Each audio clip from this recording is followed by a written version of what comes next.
क्या किसी की भी जिंदगी में बुरा समय कह के आता है, बता के आता है कि मैं आ रहा हूँ? नहीं ना, बुरा समय तो आ जाता है। किसी को क्या मालूम होता है कि मेरे जीवन में ऐसी परिस्थितियां आ जाएंगी, ऐसे परेशानियां आ जाएंगी? किसी को नहीं मालूम होता।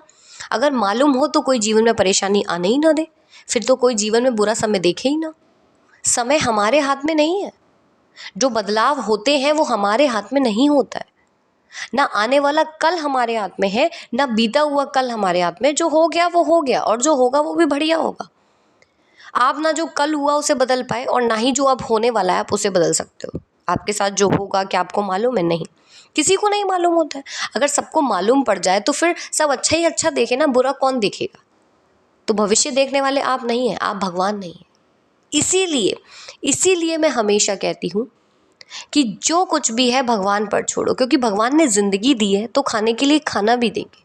पर इंसान की क्या सबसे बड़ी गलती है? वो पहले सोच लेता है मैं ऐसा करूँगा तो ऐसा होगा, जो कि गलत है। इसीलिए भगवत गीता में कहा गया है कर्म करो, फल की इच्छा मत करो। इसीलिए तो कहा गया है। अरे कर्म कौन नहीं करता? ऐसे ऐसे गरीबों की मैंने हिस्ट्री देखी है, जो किसी ज़माने में बहुत गरीब थे, जिनके पास खाने को भी नहीं था, आज वो बहुत अमीर है। तो सब कर्मों का ही तो खेल है। कर्म अच्छे करने हैं, फल ऊपर वाला देगा। अच्छे कर्म करोगे तो अच्छा फल मिलेगा। कौन सोचता है ये सोच कर निकलता है घर से कि मैं निकलूंगा तो मेरा एक्सीडेंट हो जाएगा? अगर सबको मालूम पड़ जाए तो कोई निकले ही ना, फिर तो किसी का एक्सीडेंट हो ही ना। आप समझ रहे हैं मेरी बात को? जो होना है उसे कोई रोक नहीं सकता, होने को कोई टाल नहीं सकता।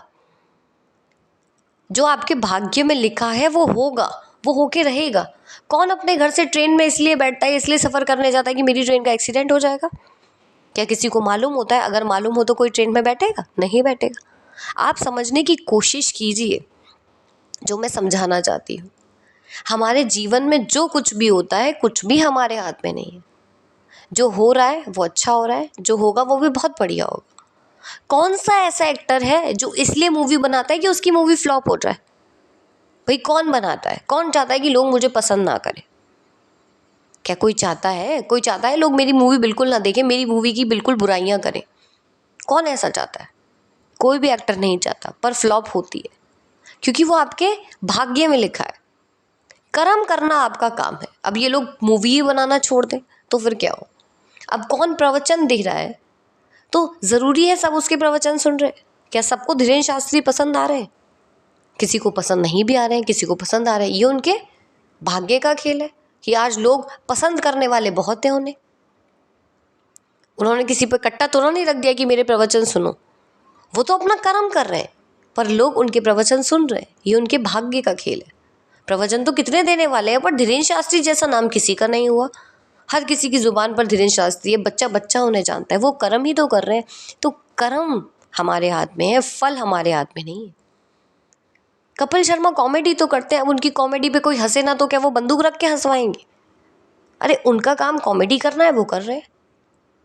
कर्म करो, फल की इच्छा मत करो। अगर कपिल शर्मा ये सोचे कि मैं कॉमेडी कर रहा हूँ, 10 लोग हंस रहे हैं, 10 नहीं हंस रहे हैं, तो फिर वो कर्म कर ही नहीं पाएंगे।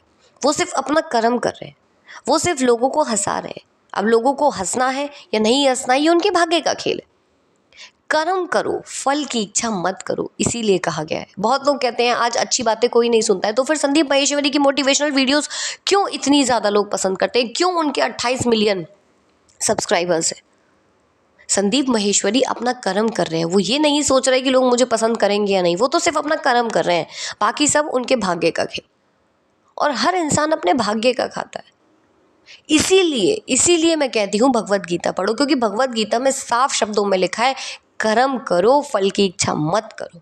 अगर सबको पता चल जाए कि ऐसा करने से ऐसा हो जाए तो सभी कर लें, फिर दुनिया में कोई गरीबी ना रहे, कोई दुखी ना रहे। पर लोग दुखी हैं। एल्विश यादव ब्लॉग्स बनाते हैं, कितने लोग ब्लॉग्स बनाते हैं, तो क्या सब एल्विश यादव जैसे बन जाते हैं? सब एल्विश यादव जैसे फेमस हो जाते हैं? अगर सबको पता चल जाए कि ऐसे ब्लॉग्स बनाने से वीडियो वायरल होती है तो सभी वीडियो वायरल कर लें, फिर कोई बेरोजगार ही ना रहे, सब एल्विश यादव जैसे बन जाए। अगर सबको ये पता है कि एक ना एक दिन हमारे जीवन में बुरा समय आएगा, तो फिर वो काम वो लोग करें ही ना। जीवन में जो होना है वो होना है, उसे हम नहीं रोक सकते। हमारे हाथ में है सिर्फ कर्म करना। इसीलिए 90% लोग असफल हैं क्योंकि वो फल की इच्छा पहले करते हैं, कर्म बाद में करते हैं।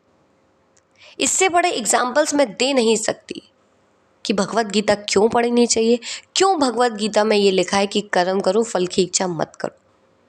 इसीलिए मैं हमेशा कहती हूँ भगवत गीता पढ़ो पढ़ो पढ़ो। भगवत गीता पढ़ोगे सब कुछ अपने आप समझ में आ जाएगा। बहुत लोग कहते हैं कि हम कर्म करें और भगवान पर छोड़ दे। छोड़ दो।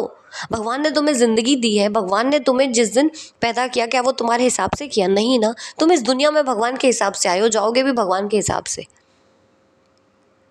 तो फिर क्यों चिंता करते हो? कर्म करो ना, फल की इच्छा मत करो, फल को भगवान के ऊपर छोड़ो, क्योंकि ये पृथ्वी श्री कृष्ण की है। श्री कृष्ण की मर्जी होगी तो तुम्हें चीज़ें देंगे, नहीं होगी तो नहीं देंगे। हमारी इच्छा सिर्फ और सिर्फ श्री कृष्ण पूरी कर सकते हैं और कोई नहीं। भगवान के अलावा हमारी इच्छा कोई और पूरी नहीं कर सकता, क्योंकि ये सृष्टि भगवान की है।